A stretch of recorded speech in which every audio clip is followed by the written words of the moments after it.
Hey, mamas. Keeping the kids out of the chaos of divorce is near and dear to my heart and one of the core tenets of our coaching program. It's also one of the easiest pitfalls for divorcing parents to fall into, even for well-meaning and conscious ones. I don't need to tell you that the emotional pot gets stirred during divorce. Lots of feelings and triggers abound. But most people aren't prepared with a plan or strategy to keep the kids from being caught in a tug-of-war in the middle. This aspect of your divorce, from first telling the kids to helping them transition between two houses and two parents, can't be an afterthought, though it often gets bungled. Parents will fight over custody and yet are completely ill-prepared to co-parent and maintain consistency. Some will overcompensate and overindulge for all the wrong reasons, and in this scenario, everyone loses. A married couple can agree to divorce, but if they're going to co-parent, they need to co-create. Your kids deserve this. But I also get that you only control 50% of this equation. And sadly, if one parent refuses to get on board, you're going to have to roll up your sleeves and erect some boundaries and create calm resolve beneath your kids on your side of the street. I'm calling this conversation the Good Time Charlie Parent. Hi there, mamas.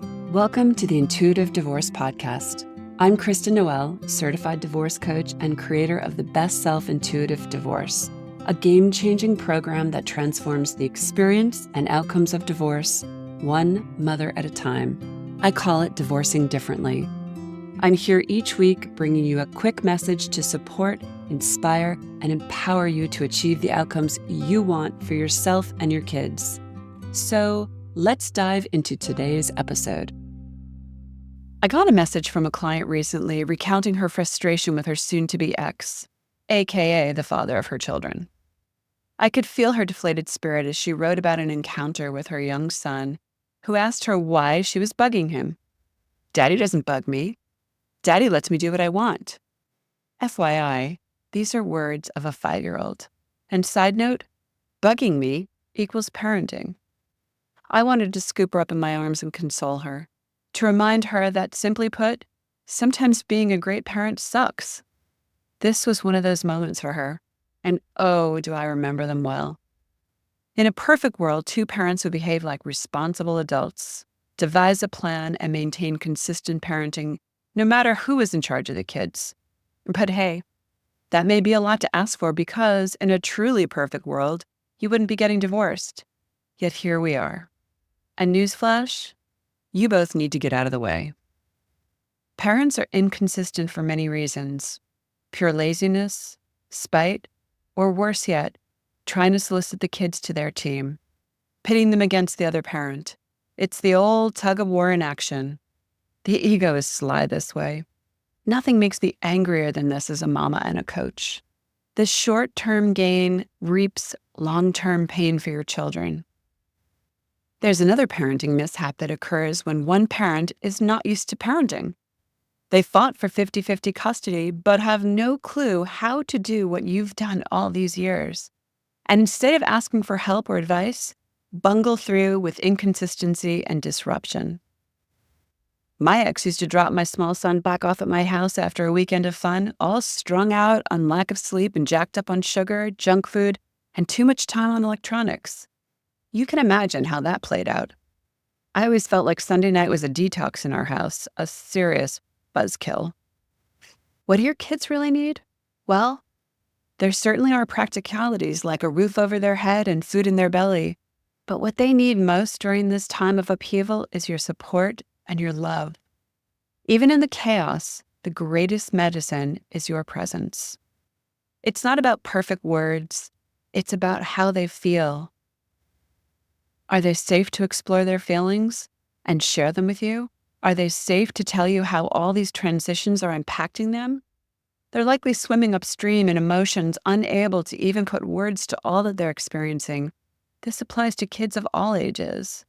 This is where you come in, and they're counting on you even if they don't realize it. Another mom in our program was struggling with messy transitions. Her ex was digging in his heels and not agreeing to co-parent. The handoffs were filled with drama and tears. And then once dad had the kids, He would text her all night soliciting her help. You can't have it both ways, buddy. Get on board or don't. This is all totally avoidable, but it takes fierce dedication to the core objective. Get the kids through this transition with calm resolve. When one parent won't get on board, you'll likely need to put some firm boundaries in place. Things like figure out a neutral space for handoffs with kids. Maybe that's a park, a restaurant, a library. Put routine in place in a clearly defined parenting schedule, i.e., prepare your kids. Reaffirm what your house rules are with the kids and be consistent so they know what to expect from you and your house. Create rules of engagement with your ex, i.e., no contacting me aside from emergencies when you have the kids. And foster a sense of safety and calm in your house so your kids know what they are coming home to. It's amazing to me how preoccupied some parents can be. So much so that they don't see how they're stepping right over their kids' needs in light of their own. Parents often succumb to overindulging their kids as a means of overcompensating for all the other stuff that they don't want to deal with. Don't try to buy your kids love. No shiny object can give them what they really need, your love and your presence. Far too often, there's a parent who I'll refer to as the good time Charlie. This is the parent who wants to make every visitation feel like a trip to Disneyland. An overindulgence of material goods, stimulation, crappy food, and shallow conversation. What kid wouldn't love that? And then, a strung out, overtired, cranky child is returned to your doorstep courtesy of the person you're divorcing. And you're left to clean up the mess. This pattern of overcompensation ultimately serves no one. Now, let's just interrupt this regularly scheduled program to point out that you may be the good time Charlie parent. You may think that what is best for your child is to deflect the realities of the divorce at the moment and take the path of least resistance. And dealing with emotions may be uncomfortable. That's okay.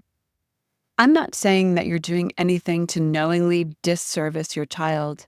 However, pretending that this divorce and all its potential ramifications aren't happening doesn't make any of it go away. As with you, your kids need to get it out.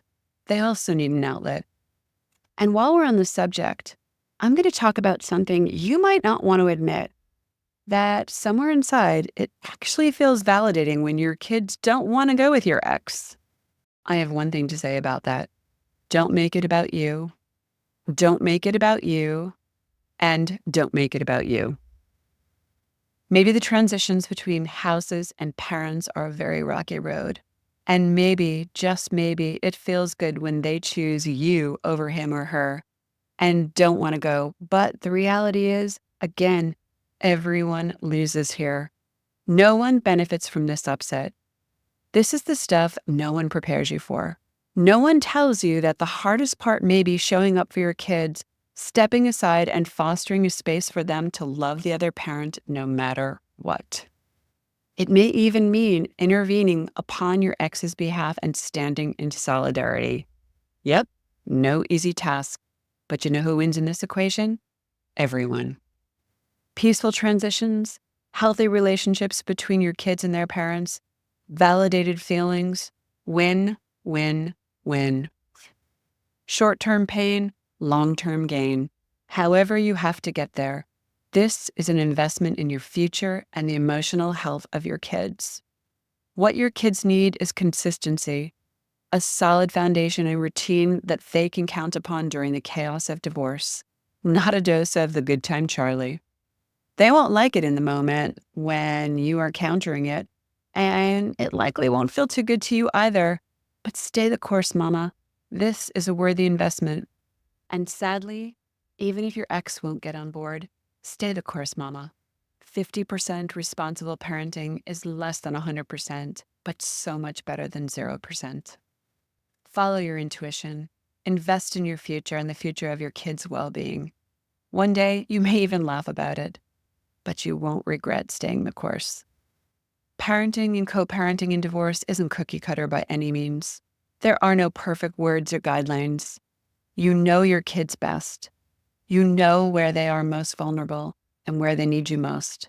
Your parenting doesn't have to look like anyone else's, but you want to come at it from a place of heart, intuition, boundaries, self-regulation, and self-care, so that the foundation you establish beneath your feet and that of your children is solid. Thanks for listening to today's episode, but more importantly, for making this time for yourself. If you're a professional, independent mother facing off with divorce, struggling with your emotions, worried about your kids and your future, and want a better way to navigate it all, I've got 2 ways to completely change the trajectory of your divorce and your life starting today. The first is our free divorce workshop. In this training, you'll learn the 3 steps to get off the emotional roller coaster and take control of your divorce so you can save time, money, and heartache for you and your family. Simply go to intuitivedivorce.com/workshop. And the second way is to book a free strategy call with our team, where we'll dive into your situation, your struggles, what you really want, and outline a path to get you there. For a short video and the booking link, go to intuitivedivorce.com/call. Check it out, and I'll see you inside. Now I have a favor to ask you, Mama. If you enjoyed this conversation and were inspired in your own divorce, please subscribe to this podcast so you don't miss future juicy talks. And I'd be so grateful if you'd leave a review so together we can help other mamas walking in the same shoes.